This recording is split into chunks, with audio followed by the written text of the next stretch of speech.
കൂട്ടുകാരെ, ഷെർലീസ് കുക്കിംഗ് ടിപ്സിലേക്ക് സ്വാഗതം. ഞാൻ ഇന്ന് ഇച്ചിരി മീനച്ചാറിടാൻ പോവുകയാണ്. തളയാണ് വാങ്ങിച്ച് കഴുകി വൃത്തിയാക്കി കുരുമുളക്, ഉപ്പുപൊടി, മുളക് പൊടി, മഞ്ഞൾ പൊടി, ഉലുവാപ്പൊടി ഇതെല്ലാം കൂടെ ചേർത്ത് ഞാൻ വെച്ചു. ഇപ്പോൾ ഇനി വറുത്ത് കോരി അച്ചാറിടാം. നല്ലെണ്ണ ഒഴിച്ച് എണ്ണ ചൂടായി നമ്മൾ മീനെടുത്തിട്ട് വറുത്ത് കോരുകയാണ്. നമ്മുടെ മീനെല്ലാം വറുത്ത് കോരി ഇനി എണ്ണ ചൂടാക്കി കടുകിട്ട് പൊട്ടിക്കാം. കടുകിട്ട് പൊട്ടി വെളുത്തുള്ളി ഇഞ്ചി ചതച്ചതിടുകയാണ്. നമ്മുടെ വെളുത്തുള്ളി ഇഞ്ചി മൂത്തു.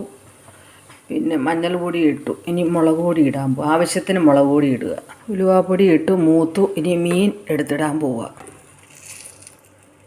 നമ്മൾ ഉപ്പുപൊടി ഇട്ടു. ഉപ്പ് കുറവായിരുന്നു. പിന്നെ കായപ്പൊടി ഇടുക. ഉലുവാപ്പൊടി നേരത്തെ ഇട്ടായിരുന്നു.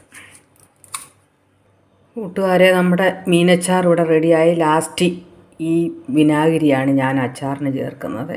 ഇതൊഴിക്കുവാണ്. ഒരല്പം ഒഴിച്ചാൽ മതി. വിനാഗിരി ഒഴിച്ച് ഇളക്കി നമ്മുടെ മീനച്ചാർ ഇവിടെ റെഡിയായി. ഇതിനകത്തൊരു പ്രത്യേക സാധനം ചേർക്കുന്നുണ്ട്.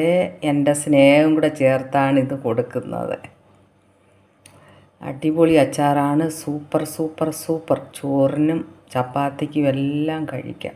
നിങ്ങൾ ഇതുപോലൊന്ന് ചെയ്തു നോക്കൂ. ഈ വീഡിയോ ഇഷ്ടമായാൽ ആ ബെല്ലൈക്കൺ ഒന്ന് അമർത്തണേ. ഈ മീൻ അച്ചാർ കൂട്ടുന്നവരും കൂട്ടാത്തവരും ബെല്ലൈക്കൺ ഒന്ന് അമർത്തിയേക്കണം. Okay, by.